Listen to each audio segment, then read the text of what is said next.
नमस्कार दोस्तों, मैं आचार्य ध्यान आमीन और यहाँ कुछ साधकों के प्रश्न हैं जिनके मैं उत्तर दे रहा हूँ।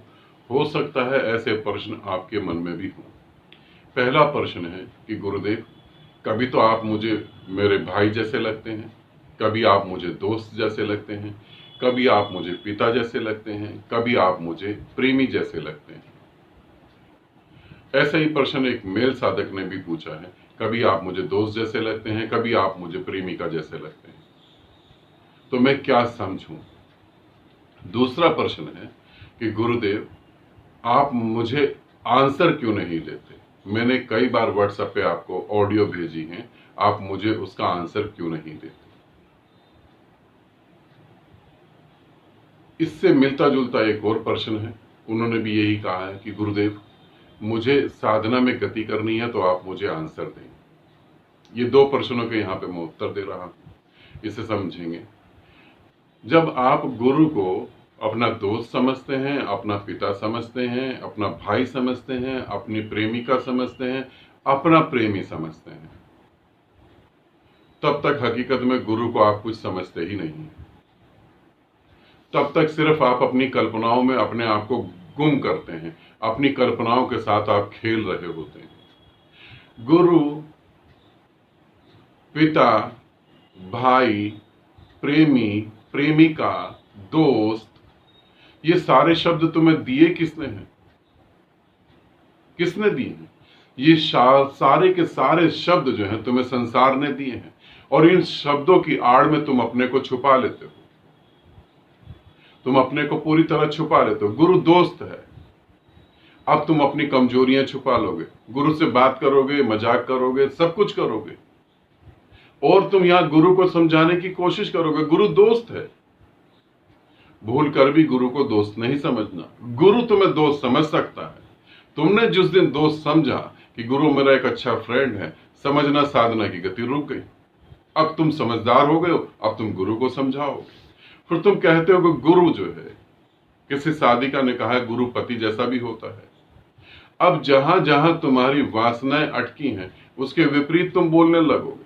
अगर किसी साधिका में काम वासना है तो बोलेगी गुरु मेरा भाई जैसा है, उस वासना को छुपा के रखना। किसी में ये वासना बहुत तीव्र होगी तो वो बोलेगी गुरु मेरा प्रेमी जैसा है।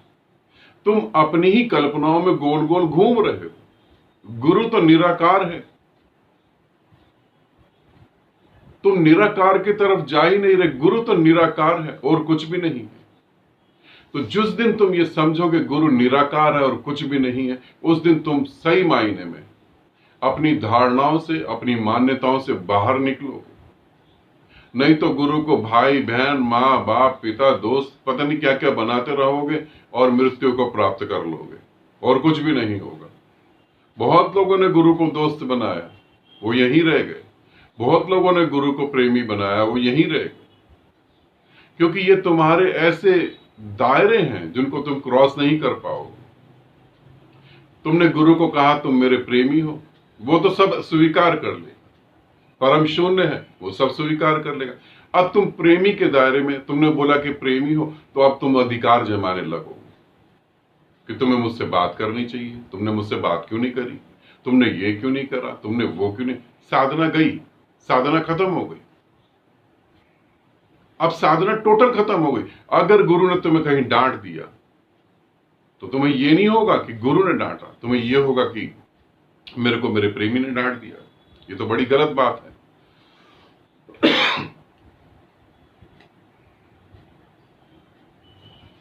तो ये तुम्हारी मन की धारणाएं हैं, इनमें जब तक गोल गोल घूमते रहोगे साधना में कोई गति नहीं होगी। दूसरा प्रश्न है, इससे मिलता जुलता एक और प्रश्न है। उन्होंने पूछा है कि गुरुदेव, आप कहते हैं कि सभी भाव प्रकट कर दें अपने गुरु के आगे, चाहे कोई भी भाव हो, सभी भाव प्रकट कर दें। ठीक, तो उसके बारे में समझें। गुरु के सामने सारे भाव प्रकट कर दें, ऐसा आप कहते हैं। ऐसा किस लिए आप कहते हैं, इसे समझें। जब आप गुरु के सामने सारे भाव प्रकट कर देंगे, सारे इमोशन प्रकट कर देंगे, सब कुछ बाहर निकाल देंगे, तो आपके पास बचेगा क्या। आप सभी चीजों से मुक्त हो जाएंगे और उस परम शून्य में तेजी से गति करेंगे। आपको यहां बोलने का मौका नहीं दिया जाता। आपको यहां कुछ भी एक्सप्लेन करने का मौका नहीं दिया जाता। हर व्यक्ति को कोई एक ऐसा व्यक्ति जरूर चाहिए होता है जीवन में जो उसकी सारी बातों को सुने और समझे। और जब आप गुरु के प्रेम में होते हैं, जब गुरु को प्रेम करते हैं, उस प्रेम में सभी भावनाएं प्रकट होती हैं। फिर आप ये नहीं कह सकते, क्योंकि बहुत सारे साधक और साधिकाएं कहते हैं आत्मा का प्रेम। आत्मा जानी नहीं, आत्मा का कोई पता नहीं, अपने होश नहीं है अभी, और आत्मिक प्रेम पैदा हो जाता है। अपने को धोखा देने की बात है।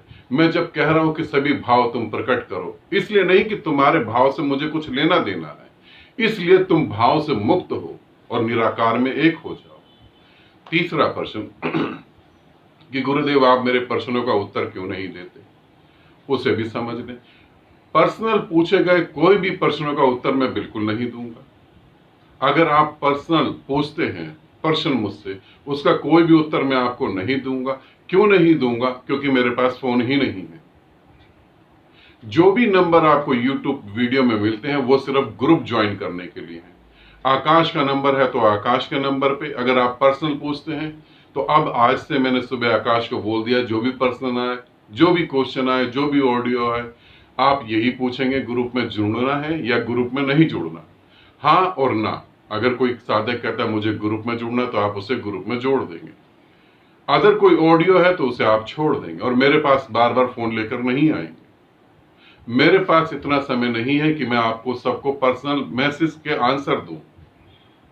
अगर आपको लगता है आपको आंसर चाहिए, आपको उत्तर चाहिए, तो 2,500 से 3,000 वीडियो मेरे यूट्यूब चैनल पे पड़े हैं, सभी साधना से रिलेटेड हैं।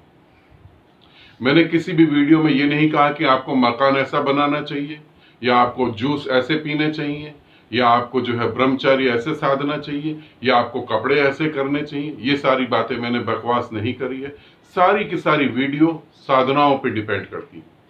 सारे के सारे एक्सपीरियंस तुम्हें गति देने के लिए है।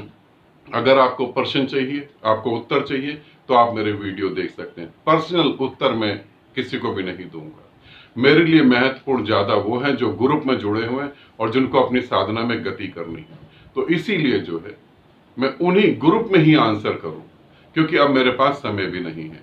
और मोबाइल नंबर जिनके दिए जा रहे हैं, ओजस हो गए, आमीन ओजस जी हो गए, आमीन प्रज्ञा जी हो गई, आकाश जी हो गए, और भी जो और नए साधक हैं जैसे सिद्धार्थ हो गए, ठीक है, आमीन सिमरन हो गई, इनके जब मैं नंबर दूंगा तो सिर्फ इनके नंबर पे यस और नो ही होगा। आपको ग्रुप में जुड़ना है, हाँ, तो वो ग्रुप में जोड़ेंगे। आपको ग्रुप में नहीं जुड़ना तो वो आपको छोड़ देंगे। आपको बता देंगे कि अगर आगे ग्रुप होगा तो आप ग्रुप ज्वाइन कर लेंगे, नहीं तो बात यहां खत्म हो गई। आप बार बार ये सोचते हैं कि मैं आपको आंसर दूंगा, तो आपकी गलत फहमी है। और आप एक बार भी वीडियो कॉल करेंगे उसी समय आपका नंबर ब्लॉक हो जाएगा। जो ये बातें समझ नहीं पा रहा उसे मेरे से जुड़ने की जरूरत नहीं। फिर आप कहीं जुड़े, कहीं और सवाल पूछें अपने, ठीक है। इन प्रश्नों को अच्छे से आप समझ लें। इन प्रश्नों में भी आपके ही प्रश्न होंगे। और तीसरा एक छोटा सा प्रश्न है कि आप मेरे प्रणाम का आंसर क्यों नहीं करते। मैं आपको गुड मॉर्निंग भेजता हूं, मैं आपको फूल भेजता हूं, मैं आपको ये भेजता हूं, मैं आपको वो भेजता हूं, आप मुझे प्रणाम का आंसर क्यों नहीं करते। आप मुझे गुड मॉर्निंग क्यों नहीं बोलते। मेरे लिए गुड मॉर्निंग और गुड नाइट ऑलरेडी है सब कुछ। मेरे लिए सभी कुछ गुड है, मेरे लिए सभी कुछ अच्छा है। बोल के मैं करूंगा भी क्या, उतना भी समय नहीं है। और आज से तो है आकाश के पास फोन है। अगर कल आप गुड मॉर्निंग करते हैं तो कोई आंसर नहीं आएगा। गुड मॉर्निंग के लिए यहां मैं आपको गुड मॉर्निंग के लिए करने के लिए नहीं बैठा हुआ हूं। यहां मैं आपको प्रणाम करने के लिए नहीं बैठा हूं। मैं यहां पर इसलिए हूं ताकि आप इस नर्क से निकल जाएं, ताकि आप इन जो दुख है उससे बाहर हो और आप जाने कि आप परमात्मा है। मैं सिर्फ इसलिए आपसे जुड़ रहा हूं और कुछ भी कारण नहीं है। तो गुड मॉर्निंग अगर आप भेजते हैं तो बिल्कुल नहीं भेजें, वहां से आपको कोई आंसर नहीं आएगा, ठीक है। ये सभी सुन लें और अच्छे से समझ लें। ये जो मैंने बोला है ये बिल्कुल ठीक है। आपको अच्छा लगे तो आप जुड़े रहें मुझसे, नहीं अच्छा लगे तो आप बिल्कुल जा सकते हैं। जहां आपको अच्छा लगे वहां आप जाए, आपकी गति जरूरी है, ठीक है। आनंदित रहें, सदा खुश रहें। बहुत बहुत प्रेम आप सभी को।